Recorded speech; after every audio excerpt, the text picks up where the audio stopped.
Our movement today, we're gonna focus on our balance. We're gonna get in a tandem line walk.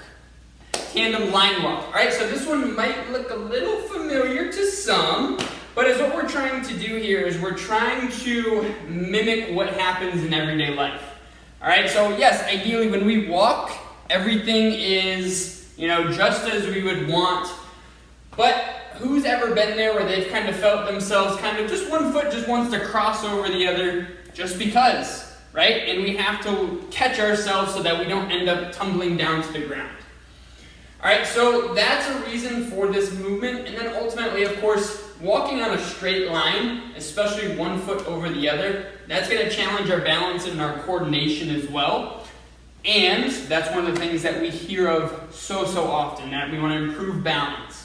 All right, at the end of the day, if we're not doing things every single day to work on our balance, we're not really doing ourselves any benefit. All right, so if you want to work on your balance today, here is your exercise.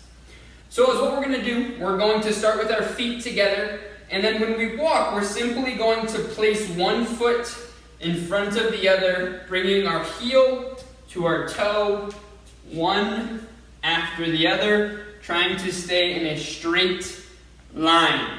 If you find yourself drifting off or you need a little bit more of a tactile cue, go ahead and put a piece of tape on the ground or use a seam in the flooring that you might have. All right? But again, it's just one foot after the other, trying to balance as you go forward. Now, you'll notice my arms are staying at my side. If you need to send them out, or if you need to go here and then here to help stabilize or stay balanced, that's okay. If you want to make it harder on yourself, go ahead and close your eyes. All right? The one thing I don't want you guys to do when you're completing this movement is to be looking straight down at your feet.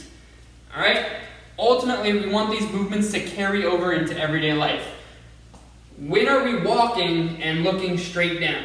All right? If we're walking and looking straight down, sure, you might be able to be stabilized, but you might walk into a sign, a person, anything. All right? So we want to, again, take it to everyday life, apply it to our everyday life. We want to be looking straight ahead. Again, if you want to make it more challenging, you can close your eyes. You can start to turn your head. Whatever you may choose, but again, if we're not working on our balance every single day, we're not really going to be making a big dent in the problem. So go ahead and try this one out. Let us know how it goes.